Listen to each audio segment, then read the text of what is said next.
இங்கே ஹீரோயினுடைய குழந்தைக்கு அப்பா யாருன்னே தெரியாமல் கடைசியில் குழந்தைய பிறந்துடுது. ஃப்ரெண்ட்ஸ் கூட எல்லாருமே சேர்ந்து யார் உன்னோட அப்பா அப்படின்னு சொல்லி கேட்டுட்டு இருக்கும்போது அந்த பொண்ணும் எனக்கு அந்த ஆள் ஞாபகம் வந்துடுச்சு, நம்ம அவனை தேடி போவோம் அப்படின்னு சொல்லி தேடி போகிறாங்க ஃப்ரெண்ட்ஸ் எல்லாருமே சேர்ந்து. அப்போ தேடி போயிட்டு இருக்கும்போது அங்கே வந்து ஏதாப்புல அவனை வந்து யாரோ எட்டி பார்க்காங்க. அப்போ தான் அந்த பொண்ணுன்னு சொல்லுதா அவன் தான் அப்படின்னு சொல்கிறான். உடனே அவனை பார்த்துட்டு எல்லோரும் ஓடி போயிடுவான்னு பார்த்தா, ஆனால் அந்த பையன் அவனை வந்து ஓடி வந்து கட்டி பிடிச்சிக்கிட்டு தான்.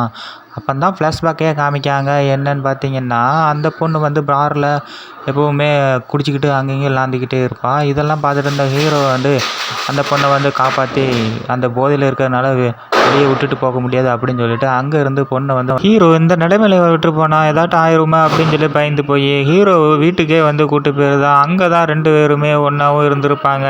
அதுக்கப்புறம் மிட் நைட்லேயே ஐஸ் வேணும் அப்படின்னு சொன்னோடனே ஹீரோவும் கூட்டிட்டு போய் ஐஸை வாங்கிட்டு வரான். அப்படி வந்து பார்க்கும்போது அந்த வண்டியில் அந்த பொண்ணை காணாமல் போயிருக்கும். அதுலேருந்து அன்னிலேருந்து தேடிக்கிட்டே தான் இருப்பான். இதெல்லாம் சொல்லி ஹீரோயின்கிட்ட புரிய வச்சோடனே அவங்க 2 பேருமே ஒன்றா சேர்ந்து வாழ ஆரம்பிக்காங்க அந்த குழந்தைய வச்சுக்கிட்டு. இந்த வீடியோ பிடிச்சுன்னா லைக், சப்ஸ்கிரைப், ஷேர் பண்ணுங்கள்.